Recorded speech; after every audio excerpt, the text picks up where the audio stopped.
variabel yang besar. Contoh, juz 1 terdiri dari surat Al-Fatihah 7 dan Al-Baqarah. Juz 2 terdiri dari surat Al-Baqarah. Juz 3 terdiri dari surat Al-Baqarah dan Ali Imran dan seterusnya. Bisa paham? Paham? Semua yang tertulis di dalam Al-Quran, semua yang tertuang di dalam Al-Quran tentunya mempunyai pesan keilmuan untuk kita. Nggak mungkin kita tolak.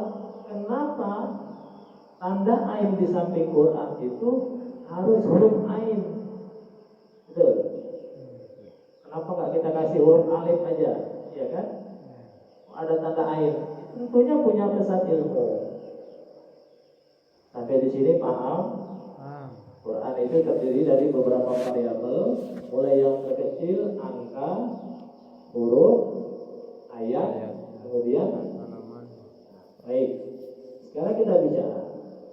Juz adalah bagian daripada terdiri dari surat. Betul nggak? Juz dulu, betul. Juz itu terdiri beberapa surat. Contoh tadi saya sebut, ya, juz 1 terdiri dari 2 surat. Surat Al-Fatihah dan surat Al-Baqarah. Paham insyaallah? Kemudian surat itu terdiri dari beberapa ayat. Betul.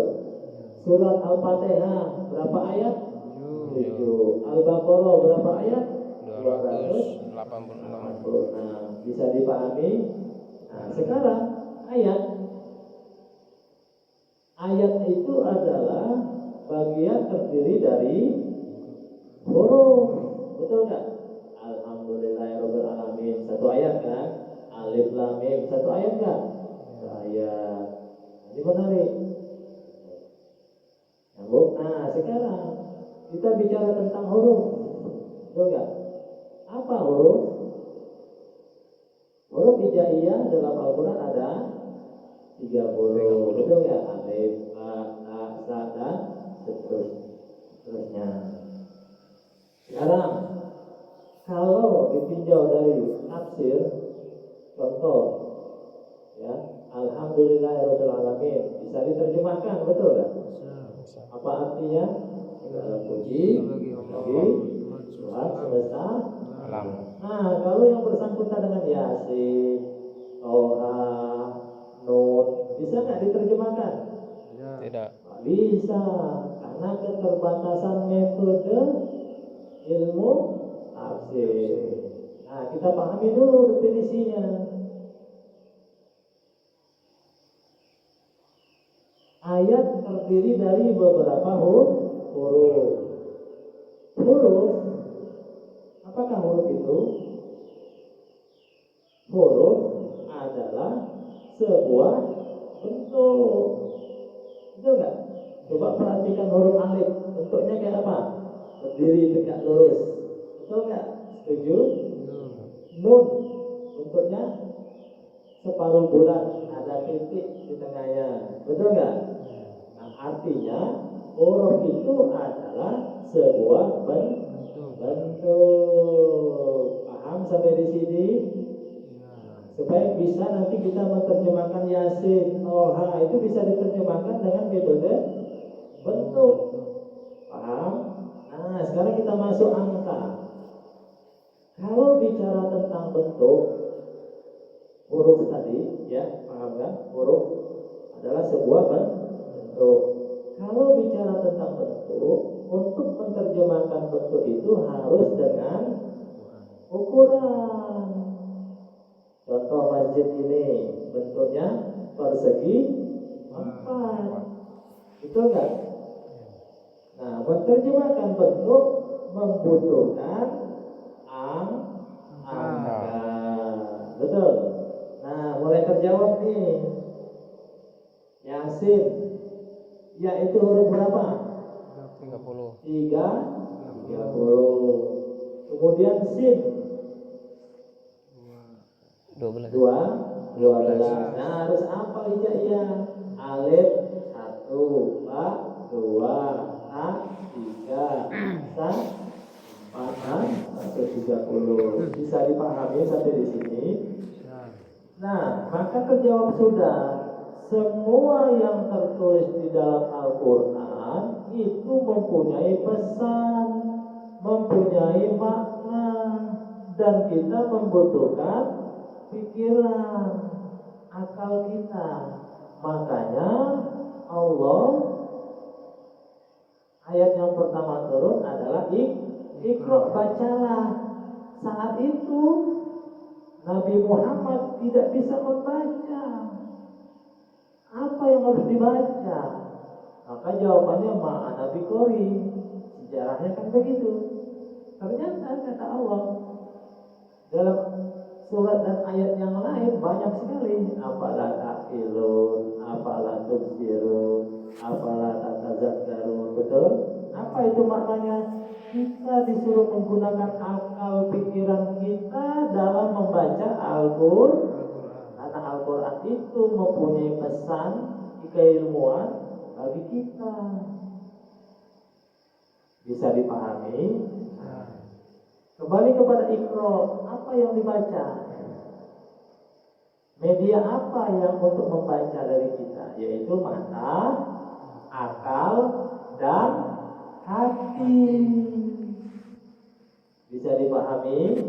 Jadi kalau mau kita menerjemahkan Al-Quran itu, kita harus menggunakan mata kita untuk membaca, akal kita untuk berpikir, hati kita untuk menelaah. Bisa dipahami? Maka 3 komponen ini penting dalam kehidupan. Mata untuk melihat ayat-ayat Allah, akal untuk berpikir kebesaran Allah, kemudian hati untuk menghayati, meresapi, mentadaburi. Bisa dipahami? Bapak-bapak yang dirahmati Allah, ini kalau bicara Quran, sampai besok pagi pun belum selesai. Itu baru ditinjau dari sudut pandang variabel yang terkecil. Kemarin kita bicara tentang angka, sekarang kita mau bicara tentang huruf, bentuk. Ini aja udah berapa menit, ya kan? Nah, bapak-bapak ya Allah, jadi karena subuh ini waktunya singkat, saya akan bicara tentang konsep Al-Quran itu sendiri. Al-Quran terdiri dari 30 juz. Nih, kita singkat aja. Betul? Setuju nggak 30 juz? Kenapa 30? Kenapa nggak 25? Kenapa nggak 50? Nah, ini punya pesan. Setuju nggak Al-Quran 30 juz? Setuju? Baik. Ya. Nah, dari 30 juz ini maka dibagi 3 dalam konsep ilmu tauhid. Ya, kita tinjau ilmu tauhid dulu, ilmu akidah dulu, supaya benar kita ini menempatkan Al-Quran ini. Di mana tauhidnya? Boleh perhatikan. Juz 1 kemudian dibagi dengan yang bagian kedua adalah juz 30. Di tengahnya ada juz 2 sampai 29. Betul nggak? Pertama nih juz 1 nih. Paham? Kemudian juz 2 sampai 29 itu 2 bagian. Bagian ketiga juz 30. Betul. Kita singkat. Jadi Al-Quran itu ya, secara umum dibagi 3. Juz 1 bicara tentang rukun Islam. Juz 1 bicara tentang rukun Islam. Juz 1 punya pesan yaitu rukun Islam. Juz 2 sampai dengan juz 29 itu bicara tentang perjalanan hidup manusia. Juz 30 bicara tentang rukun iman. Nah, ini menarik. Juz pertama bicara tentang rukun Islam. Coba buka di juz pertama. Al-Fatihah bicara tentang apa?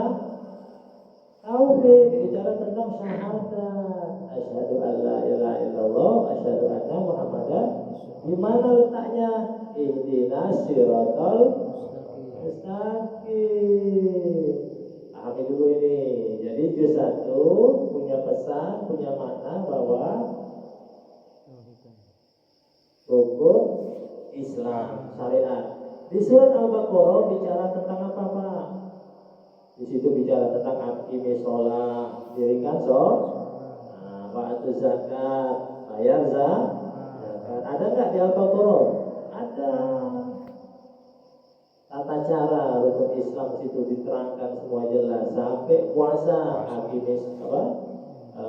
Ya ayyuhalladzina amanu kutiba alaikumusiyam di surat Al-Baqarah. Baik.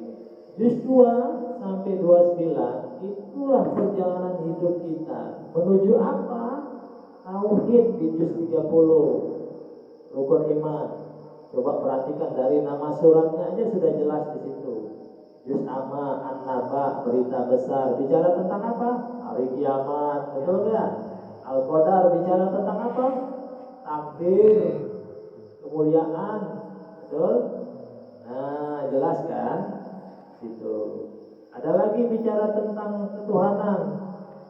Qul huwallahu ahad. Surat Al-Ikhlas. Jelas ya. Nah, secara global Al-Quran itu dibagi 3. Juz 1 punya pesan bicara tentang rukun Islam, diterangkan semua itu. Nah, yang panjang itu perjalanan hidup kita dari juz 2 sampai juz 29. Kalau saya terjemahkan nggak cukup waktunya. Juz 30 bicara tentang rukun iman. Jelas. Kita baru bicara tentang susunannya ini Pak, menarik ini Pak. Ini kalau bicara sama Quran nggak habis-habis. Jadi sekali lagi, kalau kita belajar Quran itu tidak ada istilah bid'ah, paham? Karena Al-Quran itu sumber ilmu dan kita tidak mampu membatasi Al-Quran itu sendiri, paham? Paham? Sekali lagi, belajar Al-Quran tidak ada istilah bid'ah, yang ada hanya keterbatasan manusia itu sendiri untuk menerjemahkan Al-Quran, tentunya dengan metode apa? Ilmu tafsir tidak mampu menerjemahkan Yasin, tidak mampu menerjemahkan Toha, betul nggak? Apa Yasin Toha tadi? Adalah sebuah huruf. Huruf adalah sebuah bentuk membutuhkan angka. Angka adalah digunakan untuk ukuran. Paham? Nah, jelas sudah terjawab selama ini, ya. Kalau Yasin nggak boleh terjemahkan itu, haram hukumnya. Siapa yang bilang haram? Allah kasih kita ilmu Yasin, Allah kasih ilmu kita Toha. Loh, kok kita tolak? Betul nggak? Nggak mungkin. Nah, sekarang Allah kasih ain di Al-Quran, di pinggirnya itu kan ada tanda ain, ya, ada rukuk. Siapapun orang tidak akan bisa menerjemahkan dengan metode tafsir. Tetapi dengan metode ukuran bisa nggak? Bisa. Ain huruf keberapa? 18. Sudah terjawab. Betul nggak? Kalau bicara tentang ainun, mata, ilmun, ibadah, nah terjawab kan? Makanya Rasulullah dalam sebuah hadisnya, ketika ketemu ruku, kata ain sebelah kiri itu ya dalam Quran, pinggirnya itu, Rasulullah berhenti.